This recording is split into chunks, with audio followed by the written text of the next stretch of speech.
Hello and welcome back to the channel. I haven't made a video in a while. Um, I wanted to go over banned, unbanned, what do I think? It's been quite a while since I put anything out on the channel. I remember I don't know, this is back maybe like in February or something. I think they put out something, the ban list being changed, game changers list. I wanted to talk about all that, but the game changers I'll probably put off, maybe for a couple days from now. But I wanted to tackle the ban list, and I put in here before we get to the actual ban cards. I did put some cards on this list of cards that I want banned or just themes that I don't want to see anymore. So like I may have a representation of a theme I don't want to see. Uh, in the shape of a card, that doesn't mean I hate that card necessarily. I just want that strategy to be diminished in Commander. And then, like I said, after that, we'll go over the ban list. Okay, so to start off with the cards that I want to see banned, Soul Ring. So Soul Ring right here. Soul Ring is something that's banned in my play group. It's the only card that's banned, and the reason it's banned is because it goes in every single deck, and it's immediately a great card. It's never not good. Like the only time Soul Ring would not be good to see is, I guess, if you were top decking or late game where you're like, I need something to win, and you just get Soul Ring and that's it. But Soul Ring's a problem, and I think in Commander, if you ask like what's the bigger problems, like big mana spells that just say win the game, or like the small mana engines that basically put you into a huge lead and get your engine going. I think it's the stuff that people play at the beginning. That's why Dockside Extortionist was banned. That's why Mana Crypt was banned. And my play group, thankfully, we don't play it, we don't see it, so that's the good thing with that card. But when people say Soul Ring is like, it's important for the format that it's there, I'm like, it's really not. No, it's like, and they always say that stat. They're like, statistically, you're more likely to lose the game if you play a Soul Ring. I'm like, all that means is that you're the threat, but that doesn't mean that you weren't the threat. I guess is what I'm trying to say is there's some cards that make you the threat, but you're not close to winning. Soul Ring, there's no downsides to this card. So, and like the fact that you could play it turn one, that's the problem. Okay, moving along here. I put Sarah Ascendant down here. Sarah Ascendant, now to be fair, I only see this card with one of my buddy's decks. He's got a life gain deck. And this card, if it comes out, that could be game over because, you know, a 6/6 flying lifelinker for 1 mana may not sound all that busted because you're like, oh, whatever, depends on when they draw it. If he gets it on turn one and turn two he's swinging, that's a problem. Like we just can't recover from that. And I know maybe that sounds stupid to you guys, but like imagine he's getting there's a 12 life difference every time hitting us for 6 and then gaining 6 every time and starting off right from the get go where I'm not going to be able to block that or if I hope I have removal. But Sarah Ascendant, I'm not, it doesn't have to be banned. They should just errata it where it says if you have 10 or more life than your starting life total. And then it's perfectly fine. Then I'm perfectly fine with it. And then in Commander, it's like you got to have 50 life for it to become what its potential is. Next, I got Smothering Tithe here. Smothering Tithe, it's just like I said, a representation of any treasure maker. I hate the treasure mechanic because it's lazy, it's boring. Like there's a few cards in like back in the day in Ixalan where it was pirates focused, and I'm like, okay, that's fine if they make treasures. But when they expand it to everything, it's like, okay, you just want people to be able to make mana at a ridiculous amount with little to no cost. Smothering Tithe is a boring, lame card, and I don't want to see it. And like I said, this could go for like every treasure maker that exists. Okay, next down we got here Cyclonic Rift. Cyclonic Rift, thankfully nobody in my play group plays it, but if I saw Cyclonic Rift, this is what I always say when people defend this card. If you play like Armageddon, or if you play, I mean, you could throw out a lot of stuff. Armageddon doesn't get rid of everybody's permanent, so depending on when you play it, like, yeah, I could blow up everyone's lands. It might not win me the game. Cyclonic Rift, being able to bounce everybody else's permanents that aren't lands and do that at instant speed, huge problem. Cyclonic Rift hardly ever doesn't result in like someone not winning the game. So I think that's a problem. Like I said, thankfully I don't see it played in my group. Fierce Guardianship, and this goes for pretty much all the Ikoria free commander spells. Fierce Guardianship is the biggest one because the amount of times that I'm like, okay, my opponent's tapped out, and it's my one buddy, not to throw him under the bus, but he's the, sorry, I'm going to throw him under the bus. He's the megalomaniac that doesn't understand or doesn't, on one hand, he complains if you go after him or do anything to his board while he's got a over 50% win ratio. And then on the other hand, it's like he's playing stuff like this that it's like, well, I have to go after you because you're playing all the power hitters. So it's like if he doesn't win, he's upset, and if you do anything to him, he's upset. So anyway, that's a whole nother rant. But Fierce Guardianship, I'm just tired of seeing it. It's not a fair card.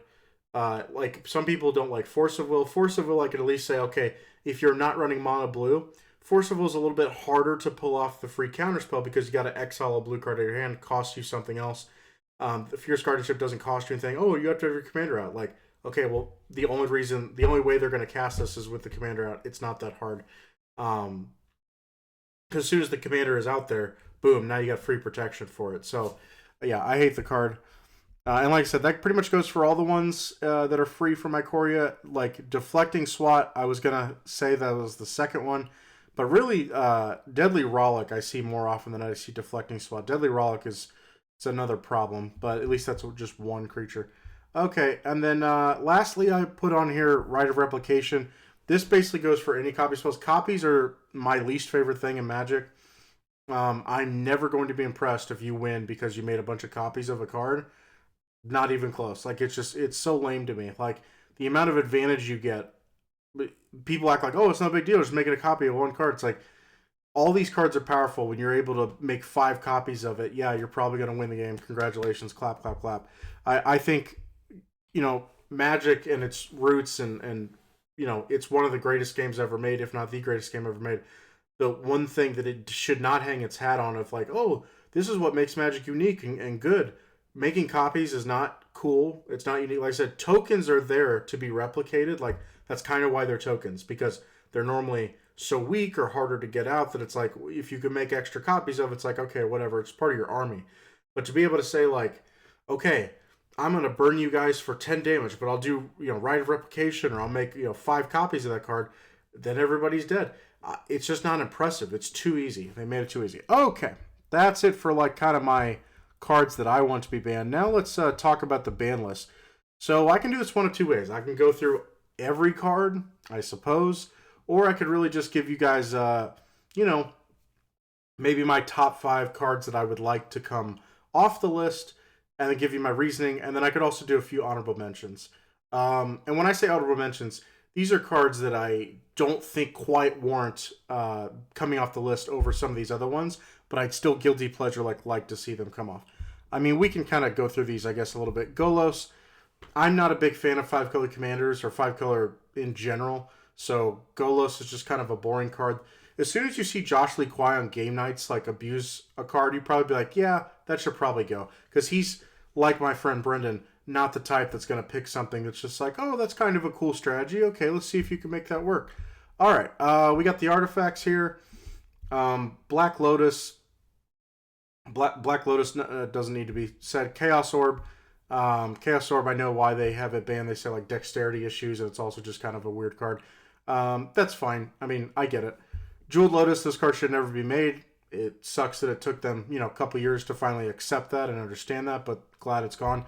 Mana Crypt, glad it's gone. Did I ever see this in my play group? No, but I'm happy that basically I no longer have to watch like Commander gameplay on YouTube and people aren't playing this card, because I'm sorry, it's just silly. Like, these kind of mana rocks or mana accelerants are just silly in my opinion. It's like, what are you actually wanting to accomplish? Because once again, I've said for a while that competitive EDH, CDH, and regular EDH should be 2 separate formats, because here's what people say. People say, well, if you do that, there's always going to be a competitive form of your format. It's like, that's true, but the difference is there are certain cards that, like, me as a casual player, like, do I want to do my strategy? Of course. But there's certain cards I'm like, that's not fun. Like, I want to win, but I also want to, like, win doing things, like, in a fun way or my way. I don't just want to win at whatever the cost. Like, if that was the case, I'd run, like, all the power game changers cards. I'd run them in every single one of my decks, but I'm not doing that, because not just for cost. Cyclonic Rift could be a 50-cent card. I wouldn't run it. I promise you I would not run it. So, yeah, that's what I'm saying is, like, CDH players, they just want to win it. Doesn't matter what it takes. That's the differential. Is there's a lot of casual players like me that's like, we want to sit down, we want to have a good time, but we do want to do our strategies, we want to win. But if a card's like too oppressive or too powerful, sure, get rid of it. The Moxes, not going to even address those. Paradox Engine, thankfully, by the time I started playing Commander, this card I think was already banned or like had just been banned, so I never had to see it. Time Vault, I don't really have an opinion on that. Easy way to get extra turns. I'm gonna pass on that. Okay, let's get to the creatures. So we got lots to pick from. Dockside Extortionist was just recently banned, like in the last year. I'm happy it's gone. Funny enough, I just played with my buddy Upton. He came from out of town. And I guess he hadn't played for a while. He had a Dockside Extortionist in one of his decks. We checked out his deck, and he basically were like, "Hey, this is banned." He was like, "Oh, I'm sorry, my bad. I didn't hear about that." He almost couldn't believe it. But I'm like, "Yeah, it's banned." Emrakul, the Aeon's Torn. See, here's the thing. I don't want to get into all these just yet because, like I said, I want to do my list. But I just was going over some. I mean, we'll just go over. Like I said, I'll scroll down so you can kind of see what cards we're working with.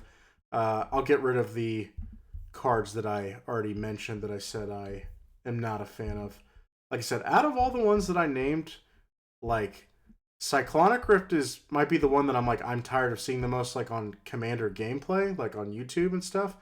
But the one that I like actively hate the most is, I mean, like Soul Ring. It's boring. It's too good. Fierce Guardianship is probably the one that I'm like, seriously, ban that card. Okay. You see the cards we're working with. We have the full ban list here. And I want to say this. I'm very happy with what they did. And like I said, this video is being uploaded at the beginning of December of 25. I know they did a lot of the ban list decisions. They did a lot of that stuff earlier in the year. My dad passed away a couple months ago. Like, I've had a lot going on this year where I haven't really had time or desire to make a lot of videos, but I'm doing it now. Okay, so my top 5 cards that I want off the list. Let's see. Honorable mentions. Let's do some honorable mentions. Okay, honorable mention. I don't know how many I'm going to do, but I'll just throw these out there. Grizzlebrand is an honorable mention for me. Grizzlebrand, I think, would be such a fun card.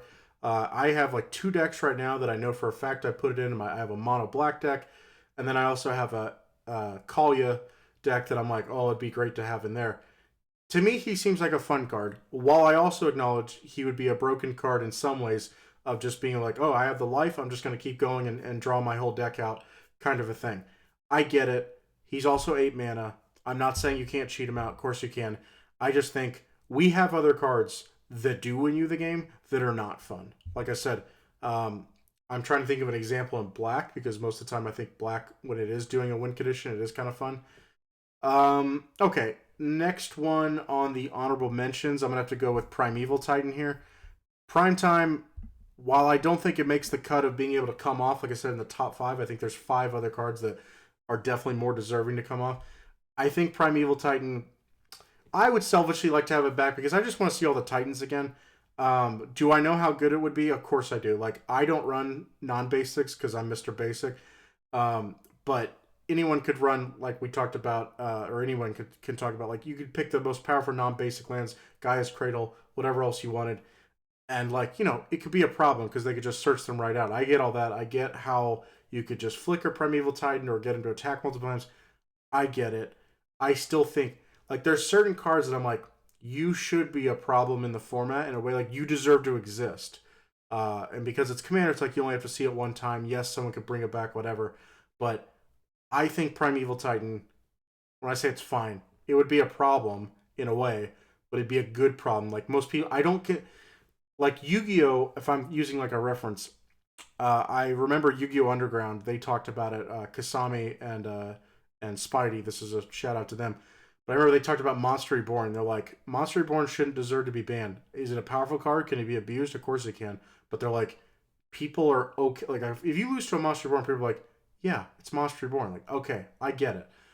Primeval Titan to me is kind of one of those like necessary evils of like, I don't think anyone's gonna be like, dude, Primeval Titan, really? Like, if everyone can run Primeval Titan, I think people in green are going to be like, yeah, I'm happy to run Primeval Titan. And if you're not running green, you go, I might have to see Primeval Titan. Like, they're going to be able to ramp up or get their plays, whatever.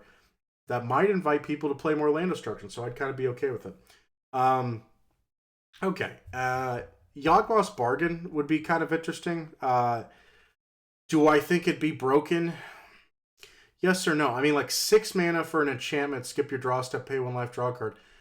Paying your life to draw cards is great, but I'm saying, like, there's going to be a lot of times where you go like, I don't have any mana, so I'm just going to have to discard these cards. I'm not saying that can't be busted, but I'm just saying like there are powerful things in the format. I don't think Yawgmoth's Bargain is going to just win somebody the game immediately. Can it combo with stuff? Of course it can, but that one's up for consideration. And like Tinker, look, there's a selfish part of me, but like, hey, one Tinker, that'd be cool. The problem is Tinker sack a treasure and go get a Blightsteel. Like that's just, I'm sorry, but that's probably never going to be okay. So, okay, let's get into the actual top 5 list. What did I do? Tinker doesn't really count as an honorable mention. I'll just say my 3 honorable mentions were Yawgmoth's Bargain, Primeval Titan, Gristlebrand. I want to make sure I'm not missing anybody. I think that's it. Okay. All right, my number 5 card that I'd like to see come off the ban list is, and once again, my number 1 card is going to be the card that I'm like most like waving the flag for, like this needs to come off. Okay, number 5, I'm going to go with Sundering Titan here. So Sundering Titan says it's an 8 mana, 7/10. When it enters the battlefield or leaves the battlefield, choose a land of each basic land type, then destroy those lands. So I'm aware that this could be abused. And once again, what Magic card can't be abused? We can all abuse these cards and do degenerate stuff. But like the way I look at it is, what decks are really going to use this card? A lot of like the Spellslinger artifacts, or like just like, hey, want a bunch of cheap artifacts, or this ain't really going to do it. You need this in a flicker strategy. Not saying those are impossible, but like just one Sundering Titan coming in and doing his effect one time and then maybe dying one time. Worst case scenario, because keep in mind, this is not blow up every land of all these types. That's not what this is. This is choose a land of each basic land type. So like if you're in a four person commander pod, you got 3 opponents. Let's say you're in a colorless deck, because I have a colorless deck, I would easily run this card in. Okay, I don't have a way to really flicker it, but it's like if it were to come in and then let's say it were die, I can get rid of 2 mountains, 2 swamps. You guys know the drill. 10 lands from the time it enters, from the time it died. That sounds amazing. It does, but this card's also 8 mana, and by the time that it comes out, setting your opponents back, like I said, by their land count, a turn or 2, is that like I win the game? No. Once again, can it be abused? Of course it can. But to me, Sundering Titan is a cool enough card that I'm like, I don't actually see it. Like realistically, let's be honest, in today's modern Magic, if someone had the mana to get this card out, okay, they get it out. You're blowing up 5 lands at most, which once again in a 4 commander pod, there's always a chance that one color's not getting played, so it's less lands that get blown up. So let's say you blow up 3 lands with that when it enters, or sorry, 4 lands when that enters. Okay, and then let's say you have a chance to flicker. That's another 4 lands, and let's say it'll die one time. That's another 4 lands. That sounds amazing. Sounds amazing. But for 8 mana, you can play other cards that basically win you the game. I think Expropriate's 9 mana. Expropriate, like, what was that? It's like steal people's stuff and take an extra turn. It's like, Time Stretch is 10 mana. Take 2 extra turns after this. My point being that, like, if you go high enough in mana, it's not that hard to win the game with some of these cards. Sundering Titan could be a cool card for, like I said, a colorless deck, or just like someone that wants to do big artifacts and actually have them do something that's worth a shit. So Sundering Titan for me, that's number 5. I would like to use that card. All right, my number 4 pick, I'm going to go the man right next to him. I'm going to go Sylvan Primordial. So Sylvan Primordial, it's a card, I'm a Yarok player, so I'm fully admitting like I would, of course, 100% throw him in there. And like one other deck. But Sylvan Primordial is cool because when he enters, you can blow up basically 3 permanents that are not creatures. If you have 3 opponents, is what I'm saying. Blow up 3 different things that are not creatures, and then go grab a forest for each one of those things and put it onto the battlefield tapped.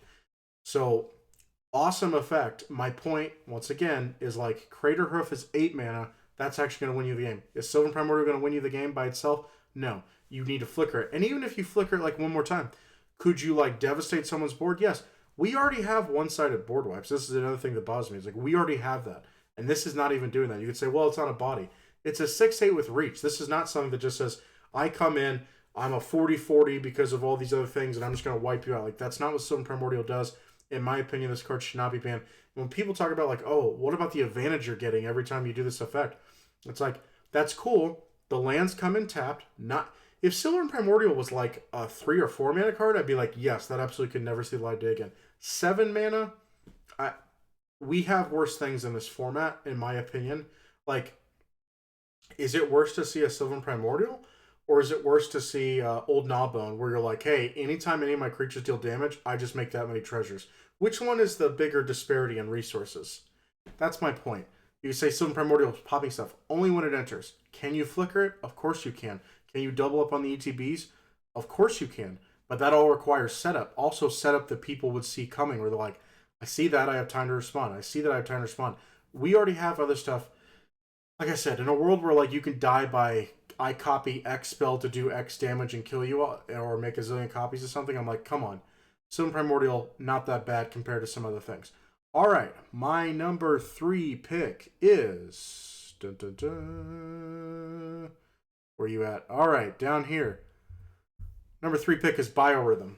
Biorhythm, 8 mana. Once again, if you're using 8 mana, in my opinion, you should be able to play a heavy hitter card. Now, this does not necessarily win you the game, and people could say, well, you're only going to play it when it'll win you a game. That's not necessarily true. You could play it if you're like, I just need to reduce someone's life total. Let's say someone's, I don't know, someone's playing a deck that isn't that heavily creature reliant, but they have like some heavy hitting creatures that you're like, I got to deal with that. You could play a Biorhythm where basically you're like, hey, I have 7 creatures. The guy I'm trying to really take down has 2. I got another buddy with 5, and then I got somebody with, let's say, like, I don't know, 15. Then it's like, okay, I may help the guy that has 15 creatures. Maybe he was in a rough spot, but the guy that only has like, 2 that was in the lead of the game, this might be able to turn the tide, which for 8 mana kind of should be able to do that. So I'm okay with this card existing. I'm not saying it would never be a problem, but this is not like a mono green include where every green player is going to run this card. And this does not guarantee that you win every time. And I've heard people say, well, it could have some really weird interactions because someone could instant speed wipe the board and then the game ends in a draw. And I'm like, okay. Like, I don't think people would actually be that pissed about it. I think people would be like, damn, like, okay, like, at least I didn't lose that one, or at least, you did, at least I stopped you from winning it. It's like, I think people would get over it. Like, is Biorhythm ending in a draw worse than someone, once again, doing X spell burn damage and like, oh, I just win, or I make a zillion treasures and I just win? I'm like, Biorhythm, not that bad. I would like to see that card come back. My number 2 pick is, and this is tough because one of the cards I'm thinking about, I think would be like almost an auto-occlude in the color, but in a good way. So I guess I'll save that one. But for right now, I'm going to go with Iona Shield of Myria as my number 2 pick. Okay, so I hear what people say when they go, well, you can just cheat this card out. Yes, you can. But the way I see it, like, if someone's worried about this card being a commander that you have to see, it's like, I don't really... 9 mana for a commander? As someone that has commanders that are really expensive, like my Dinosaur commander, Gishath, is 8 mana. I have a Thraxamundo deck that he's 7 mana. It's like, those commanders, they're awesome if they come out, but most of the time, people have been able to kind of play their deck before they're able to come out. Iona being able to lock out 1 color. People are like, oh, that's ridiculous. I don't see very many monocolor decks. I really don't. So I don't think that part's really going to be that big of a deal.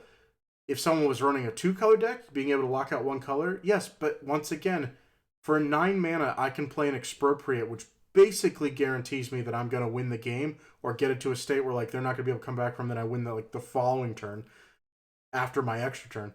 My point being, like, for 9 mana, being able to lock somebody out of the game, good. Iona doesn't have its protection is that it locks out a color, but my point being, like, if I'm playing Iona, let's say I play it, get it out, I'm normally not going to call white if I'm the one playing it because, like, I have white, don't want to lock out myself. Vulnerable to Swords to Plowshares, to board wipes like Wrath of God, all these kinds of things. It's a very vulnerable card. I think Iona could come back, and I think people would pretty much forget that it exists. Most people that are running, like, high-power decks in today's Magic, in today's Commander, they're not running 9 mana cards. Like, most of them are like, I'm trying to win the game, like, more efficiently, faster, all those kinds of things. Iona's not a fast card. Hypothetically, could you do an Entomb, put it in your graveyard and then bring it back? Yes, of course you could. But once again, are we going to ban every creature that you could do that combo with? Because in my opinion, you could ban, I don't know, 50 creatures, 100 creatures that are like, hey, if you get this out early, like, this could win you the game. We have plenty of those. It's okay. Like, sometimes if that were to happen, that doesn't mean that card is like, can never see the light of day again. Iona shouldn't be punished for that kind of stuff. Being able to lock out 1 color Is that really good? Yes, of course. Is that the most busted thing we see in today's Magic? I don't think so. In today's Commander, no. All right, and my number one pick is, who guessed it? Who guessed it? Balance. So, Balance, I think, is a card that, like, I get what people are scared of. They're scared of, oh crap, you know, I'm going to make this big board state, and then the white players are just going to play Balance and make us all reset, and I have to discard my hand. If they have no cards in hand, I got to go down to 0. Okay, so here's the cool thing about Balance. It doesn't affect Planeswalkers, as my buddy Jesse, who loves Planeswalkers, he'd be very happy about that. He'd probably play it in every one of those decks. It doesn't affect artifacts, and it doesn't affect enchantments. So this does not affect everyone's whole board. That's one thing. Two, the land reset, like, is it possible someone could blow up their own lands or possibly just hold back on playing lands just because they have balance? I suppose it's possible. Do I see that happening? No. I don't see someone just going, you know what? I'm not going to play for 5 turns just to reset you guys down to two mana. I don't see that happening. Could it? Yes. I think that'd be kind of a stupid play. But on top, so then we go to like hand size and creatures. Creatures, a card that just is making everyone come back down. Like I said, what if I have no creatures and I play a Balance? We have board wipes already. A 2-mana board wipe. That's the cool thing about Balance is like, it's not saying that it's automatically destroys every creature. It's saying whatever the fewest is. So if you have, let's say you played 2 creatures already, then you drew into a Balance. You play a Balance. Okay, everyone, sacrifice down to 2 creatures. Some guy that's far ahead might get pissed, but there's some other people that might be like, you know what, actually, it's not that bad. I get to keep my most important things. So it's situational. 2 mana, I think, makes it a very playable card. It's not an instant speed, so it's not like you can be like, oh, react. Can you give it flash? Of course you can, but I'm just talking about the card on its own. So sorcery speed, not guaranteed to really do anything. And then the hand discard. When you get Balance early on, are you likely to play it? Probably not, because most people are still going to have a good hand size. So you got to hold off, hold off, hold off, hold off. A card that sits in your hand and you hold off, hold off, hold off, hold off. You could say it's a great card, but my point being that like a lot of the best cards, you're like, as soon as I can play this, I'm going to play this. Balance isn't really like that. Balance is you got to wait for the right moment when it's the most advantageous for you to kind of be like, all right, everyone, come back to my level. So like you could sandbag it. Someone could be mana screwed and be like, hey, I'm going to keep, I don't know, I'm trying to think of like a way they'd get rid of the cards if they're mana screwed. That's kind of the other thing is if you're normally mana screwed and you play a Balance, you're going to have a full hand. If you've unloaded your hand, you probably had enough lands to basically play all that stuff. So people wouldn't be like going back down to a low land total. So I think Balance would be like close to a white staple, but I don't think that's a bad thing because we constantly talk about like white needs more, white needs more, white needs more. Balance is the epitome of what white should be, which is like, hey, you guys want to go do your extra stuff, be explosive, ramp like crazy, do cool plays, whatever. It's like Balance is like, come back to the center. Like you want to draw a bunch of cards, come back to the center, come back to normal. You got to pay for everything you just did. That's what white should be. Balance is a great card of white. I rest my case. Real quick, a few more interesting cards. Upheaval. I don't think that would necessarily be like, I corrected myself. Would it be a fun card? Maybe not. I'd still like to see it as an option, but if I was throwing it, I don't need to see Flash ever. Like I said, Tinker would probably be way too powerful. And most of these creatures that are on here that I didn't name, like Hull Breacher, absolutely not. Does not need to come back. Once again, anything to make treasures. Nadu, no.